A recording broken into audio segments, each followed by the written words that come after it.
हमने 65वां संविधान संशोधन पढ़ लिया था। अब 66वां संविधान संशोधन अधिनियम 1990 पढ़ते हैं। इसके द्वारा विभिन्न राज्यों द्वारा बनाए गए भूमि सुधार अधिनियमों को नवी अनुसूची में प्रवेश संख्या 202 के पश्चात 203 से 257 तक जोड़कर न्यायिक समीक्षा के क्षेत्र से बाहर कर दिया गया। इस संशोधन द्वारा विभिन्न राज्यों के 55 भू सुधार अधिनियमों को सम्मिलित किया गया है। ठीक है। 67वां संविधान संशोधन अधिनियम 1990 में हुआ था। इसके द्वारा अनुच्छेद 356 के तीसरे परंतुक को में संशोधन करके पंजाब में राष्ट्रपति शासन की अवधि अधिकतम 4 वर्ष तक के लिए बढ़ा दी थी। फिर 68वां संविधान संशोधन अधिनियम हुआ 1991 में। फिर इसमें संशोधन हुआ 356 अनुच्छेद के तीसरे परंतुक में, उसे पुनः संशोधन करके पंजाब में राष्ट्रपति शासन की अवधि 5 वर्ष बढ़ा दी। फिर 69th कॉन्स्टिट्यूशनल अमेंडमेंट 1991। 69वां संविधान संशोधन अधिनियम 1991 संघ राज्य क्षेत्र दिल्ली को विशेष दर्जा देते हुए राष्ट्रीय राजधानी क्षेत्र दिल्ली बनाया गया। नेशनल कैपिटल रीजन बनाया गया दिल्ली को, इसको विशेष दर्जा दिया। 69th कॉन्स्टिट्यूशनल अमेंडमेंट 1991 के द्वारा भारतीय संविधान के द्वारा संविधान में 2 नए अनुच्छेद 239 का और 239 का जोड़े गए। इस संशोधन द्वारा दिल्ली के लिए 70 सदस्यीय विधानसभा एवं 7 सदस्यीय मंत्रिपरिषद का प्रावधान किया गया। दिल्ली राष्ट्रीय राजधानी राज्य क्षेत्र शासन संशोधन अधिनियम 2021। हाल ही में केंद्र सरकार ने दिल्ली राष्ट्रीय राजधानी राज्य क्षेत्र अधिनियम 1991 में संशोधन के लिए दिल्ली राष्ट्रीय राजधानी राज्य क्षेत्र शासन संशोधन विधेयक 2021 को दोनों सदनों द्वारा पारित किया। इसका उद्देश्य दिल्ली में निर्वाचित सरकार और उपराज्यपाल के दायित्वों को और अधिक स्पष्ट करना है। प्रमुख प्रावधान है। सरकार का अर्थ उपराज्यपाल। विधानसभा द्वारा बनाए जाने वाले किसी भी कानून में संदर्भित सरकार का अर्थ उपराज्यपाल से होगा। उपराज्यपाल की विवेकाधीन शक्तियों का विस्तार। यह अधिनियम उपराज्यपाल को उन मामलों में भी विवेकाधीन शक्तियां प्रदान करता है जहां कानून बनाने का अधिकार दिल्ली विधानसभा को दिया गया है। उपराज्यपाल से विमर्श। यह अधिनियम सुनिश्चित करता है कि मंत्रिपरिषद अथवा दिल्ली मंत्रिमंडल द्वारा लिए गए किसी भी निर्णय को लागू करने से पूर्व राज्यपाल को अपनी राय देने हेतु उपयुक्त अवसर प्रदान किए जाएं। प्रशासनिक निर्णयों के संबंध में इसमें प्रावधान है कि दिल्ली विधानसभा राजधानी के दैनिक प्रशासन के मामलों पर विचार करने अथवा प्रशासनिक निर्णयों के संबंध में स्वयं को सक्षम करने के लिए कोई नियम नहीं बनाएगी। तो प्रशासनिक निर्णयों के संबंध में इसमें प्रावधान किया गया है कि दिल्ली विधानसभा राजधानी के दैनिक प्रशासन के मामलों पर विचार करने अथवा प्रशासनिक निर्णयों के संबंध में स्वयं को सक्षम करने के लिए कोई भी नियम नहीं बनाएगी। 70वां संविधान संशोधन 1992 अनुच्छेद 54 और अनुच्छेद 368 में संशोधन करके दिल्ली तथा पुदुचेरी संघ राज्य क्षेत्रों के विधानसभा सदस्यों को राष्ट्रपति के निर्वाचक मंडल में शामिल करने का प्रावधान किया गया। तो अनुच्छेद 54 और अनुच्छेद 368 में संशोधन किया गया और इसमें दिल्ली तथा पुदुचेरी के संघ राज्य क्षेत्रों के विधानसभा सदस्यों को राष्ट्रपति के चुनाव में राष्ट्रपति निर्वाचक मंडल में शामिल करने का प्रावधान किया गया था 70वें संविधान संशोधन अधिनियम के द्वारा। तो ये इम्पोर्टेंट है। ठीक है। 71वां संविधान संशोधन अधिनियम 1992 में हुआ था। इसमें क्या किया था, ये भी इम्पोर्टेंट है। 71वां संविधान संशोधन 8वीं अनुसूची में 3 भाषाएं कोंकणी, मणिपुरी और नेपाली को शामिल किया गया। संविधान की 8वीं सूची में भाषाओं की कुल संख्या 18 हो गई थी। फिर कोंकणी, मणिपुरी और नेपाली को शामिल किया गया था। ठीक है। 71वें संविधान संशोधन के द्वारा। 72वां संविधान संशोधन अधिनियम 1992। इसमें क्या हुआ था कि अनुच्छेद 332 में खंड 3 खा अंत स्थापित किया गया। इसके द्वारा त्रिपुरा विधानसभा में स्थानों की संख्या बढ़ाकर 60 कर दी गई तथा उसी अनुपात में अनुसूचित जनजातियों के लिए स्थानों को आरक्षित कर दिया गया। तो अनुच्छेद 332 में खंड 3 खा अंत स्थापित किया गया। इसके द्वारा त्रिपुरा विधानसभा में स्थानों की संख्या, त्रिपुरा में विधानसभा की सीट 60 कर दी गई बढ़ाकर, उसी अनुपात में अनुसूचित जनजातियों के लिए भी आरक्षित सीटें आरक्षित कर दी थी एसटी के लिए भी। ठीक है। 73वां संविधान संशोधन अधिनियम 1992। इसमें क्या हुआ था कि संविधान के भाग 9 अनुच्छेद 243 से 243 एवं 11वीं अनुसूची को शामिल किया गया, जिसमें पंचायतों से संबंधित निम्नलिखित प्रावधान किए गए। त्रिस्तरीय, ग्राम, मध्यवर्ती स्तर तथा जिला स्तर पंचायती राज व्यवस्था को आरंभ किया गया।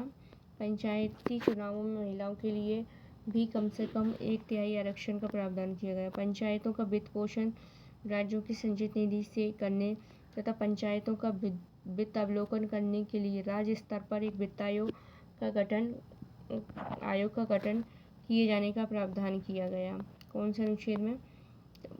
73वें संविधान संशोधन के माध्यम से। 73वें संविधान संशोधन के माध्यम से पंचायती राज जोड़ा गया है। 243 से 243 तक अनुच्छेद 11वीं अनुसूची को शामिल किया गया। त्रिस्तरीय पंचायती राज व्यवस्था है। महिलाओं के लिए 1/3 आरक्षण है पंचायतों में। 73वें संविधान संशोधन के द्वारा वित्त आयोग, राज्य वित्त आयोग का गठन भी इसी के तहत हुआ है। ठीक है। इसके बाद है 11वीं अनुसूची जोड़कर 29 ऐसे विषयों का उल्लेख किया गया जिन पर पंचायतों को विशेष अधिकार दिया गया है। ठीक है। फिर 74वां संविधान संशोधन अधिनियम 1992। इसके द्वारा क्या हुआ है कि संविधान के में भाग 9 का जोड़ा गया है। इसमें 243 ता से लेकर 243 या जहाँ तक 12वीं अनुसूची शामिल कर नगरीय निकायों के स्वायत्त शासन की इकाई के रूप में कार्य करने के लिए उपबंध किए गए। इसमें क्षेत्र की जनसंख्या, स्थानीय शासन हेतु राजस्व के साधन, कृषि से भिन्न नियोजन में लगी जनसंख्या की प्रतिशतता और क्षेत्र के आर्थिक महत्व आदि आधारों पर निकायों को नगर पंचायत, नगरपालिका परिषद तथा नगर निगम के रूप में स्थापित किए जाने का उपबंध किया गया। तो इसमें क्षेत्र की जनसंख्या, स्थानीय शासन हेतु राजस्व के साधन, कृषि से भिन्न नियोजन में लगी जनसंख्या की प्रतिशतता और क्षेत्र में आर्थिक महत्व आदि आधारों पर निकायों को नगर पंचायत, नगरपालिका, नगर परिषद, नगर निगम के रूप में स्थापित किए जाने के उपबंध किए गए। संविधान में 12वीं अनुसूची जोड़कर 18 ऐसे विषयों को शामिल किए गए जिनके बारे में नगर निकायों को विशेष उत्तरदायित्व दिया जा सके। 75वां संविधान संशोधन अधिनियम 1994। इसमें क्या हुआ? 223 खा में संशोधन कर मकान मालिक व किराएदारों के विवादों को शीघ्र निपटाने के लिए न्यायाधिकरणों की स्थापना करने का प्रावधान किया गया। ठीक है। 76वां संविधान संशोधन अधिनियम 1994। इसके द्वारा क्या हुआ है कि संविधान में 9वीं अनुसूची में एक नया अनुच्छेद 257 का जोड़ा गया। इसका संबंध तमिलनाडु राज्य में पिछड़े वर्गों के लिए शिक्षण संस्थानों एवं राज्य की नौकरियों में 69% आरक्षण का प्रावधान से था। तो तमिलनाडु में 69% आरक्षण किया गया था शिक्षण संस्थानों में और नौकरियों में। तो ये कौन से संविधान संशोधन के द्वारा किया गया था? 76वें संविधान संशोधन के माध्यम से। 77वां संविधान संशोधन अधिनियम 1995। इसमें इस संशोधन द्वारा राज्य के अधीन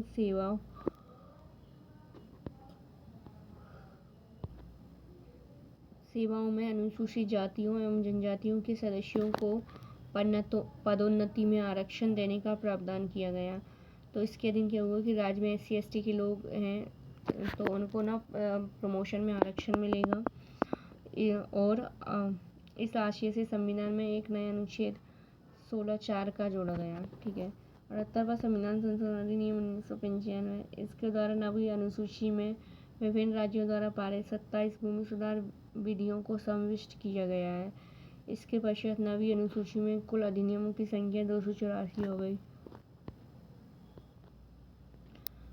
79 कॉन्स्टिट्यूशनल अमेंडमेंट 1919। तो इसके द्वारा क्या हुआ था? इसके द्वारा अनुच्छेद 334 में संशोधन करके अनुसूचित जाति और अनुसूचित जनजाति के लोगों के लिए लोकसभा व राज्य विधानसभा में आरक्षण की अवधि 10 वर्ष के लिए बढ़ा दी गई थी। 10 वर्ष के लिए और बढ़ा दिया गया। और ये व्यवस्था संविधान लागू होने की तिथि से 60 वर्ष अर्थात 2070 तक बनी रहेगी, ये बोला गया था। फिर 80वां संविधान संशोधन हुआ था 2000 में। इसमें क्या हुआ था कि ये संशोधन 10वें वित्त आयोग की सिफारिश के आधार पर किया गया। इसके द्वारा संघ एवं राज्यों के बीच राजस्व व्यय संबंधी प्रावधानों अनुच्छेद 268 से 272 में परिवर्तन किया गया। इसके अंतर्गत कुछ केंद्रीय करों तथा शुल्कों में होने वाली आय से राज्यों को 29% अनुदान देने की सिफारिश की गई। इसके तहत क्या किया गया कि केंद्रीय करों तथा शुल्कों से होने वाली आय से राज्यों को 29% अनुदान देने की सिफारिश की गई। इस संशोधन द्वारा अनुच्छेद 272 को समाप्त कर दिया गया। फिर 81वां संविधान संशोधन अधिनियम आया 2000 में। इस संविधान संशोधन के माध्यम से अनुच्छेद 16 में एक नया उपखंड 16(4) खा जोड़कर यह प्रावधान किया गया कि राज्य द्वारा आवंटित आरक्षित रिक्तियों के किसी वर्ष न भरे जाने की स्थिति में ऐसी रिक्तियों को अलग श्रेणी में रखकर आगामी वर्ष में भरा जा सकेगा। इसमें यह बोला गया कि अनुच्छेद 16 में एक नया उपखंड 16(4) खा जोड़ा गया। राज्य द्वारा आवंटित कोई रिजर्व जो रिक्तियाँ हैं वो किसी वर्ष नहीं भरी गई तो ऐसी रिक्तियों को अलग श्रेणी में रखकर आगामी वर्ष में भरा जाएगा। आगामी मतलब बैकलॉग से रिलेटेड हुआ ये है ना, बैकलॉग वैकेंसी जो आती है उससे रिलेटेड। आगामी वर्ष में इन रिक्तियों को उस वर्ष के लिए आरक्षित 50% की सीमा में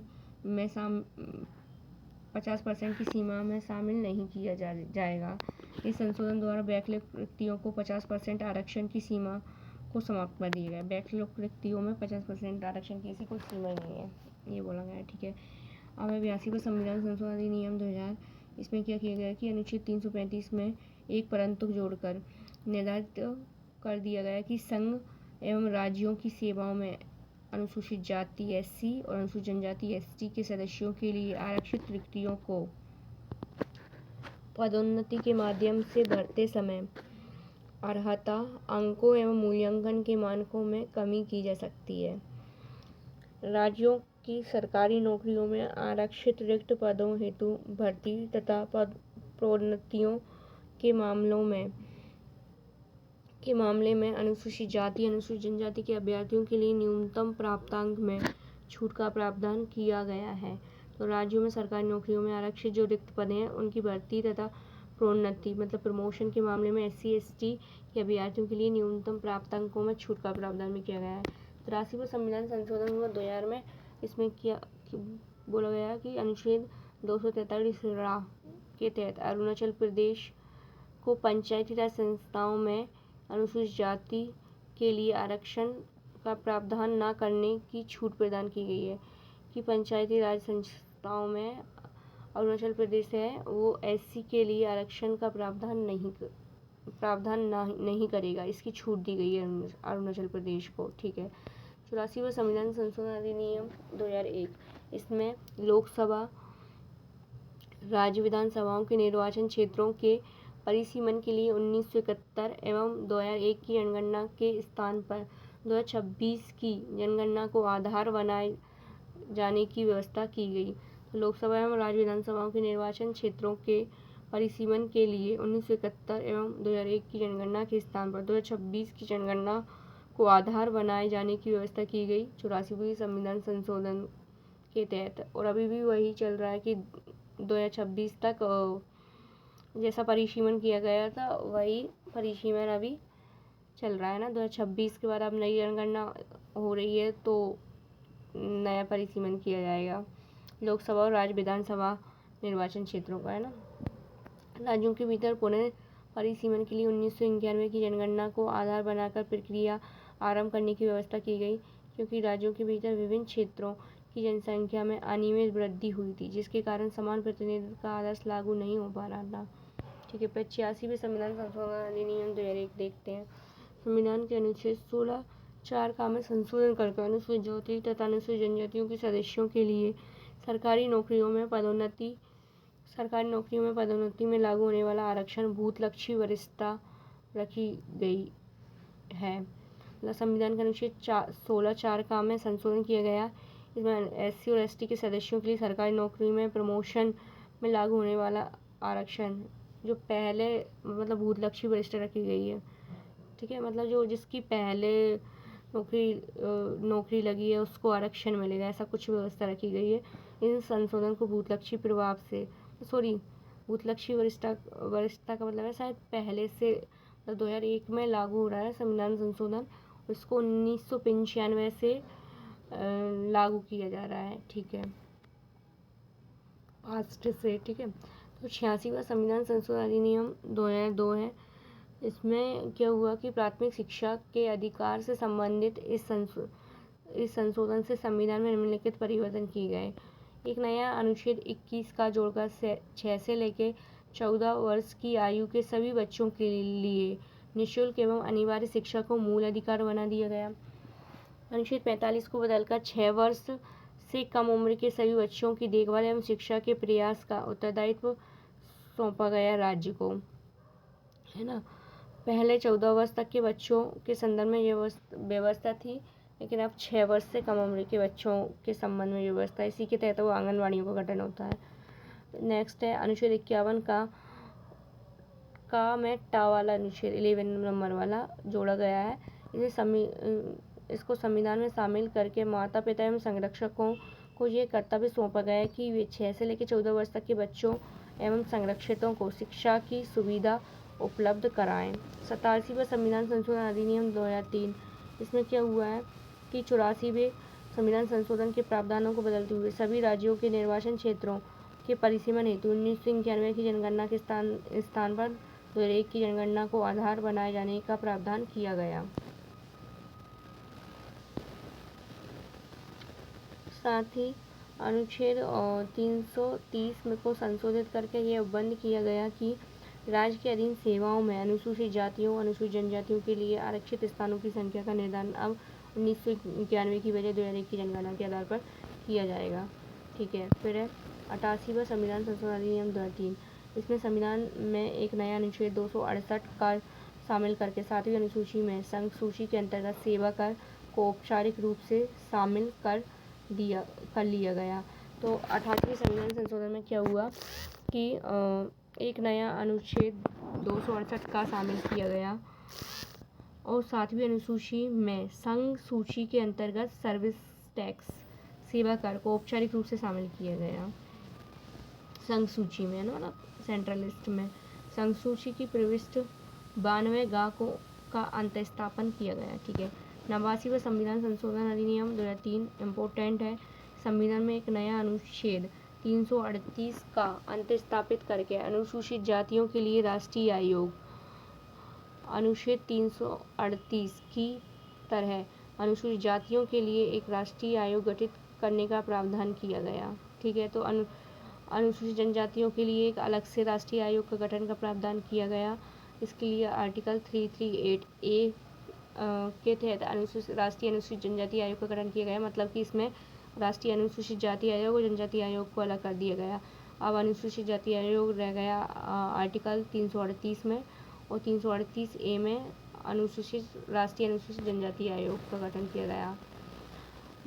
90वां संविधान संशोधन अधिनियम 2003, इसमें क्या हुआ कि अनुच्छेद 326(6) में एक परंतु का अंतः स्थापन किया गया। इसके द्वारा असम विधानसभा में अनुसूचित जनजातियों और गैर अनुसूचित जनजातियों का प्रतिनिधित्व बोडोलैंड टेरिटोरियल काउंसिल क्षेत्र के गठन के पश्चात भी यथावत रखने का प्रावधान किया गया।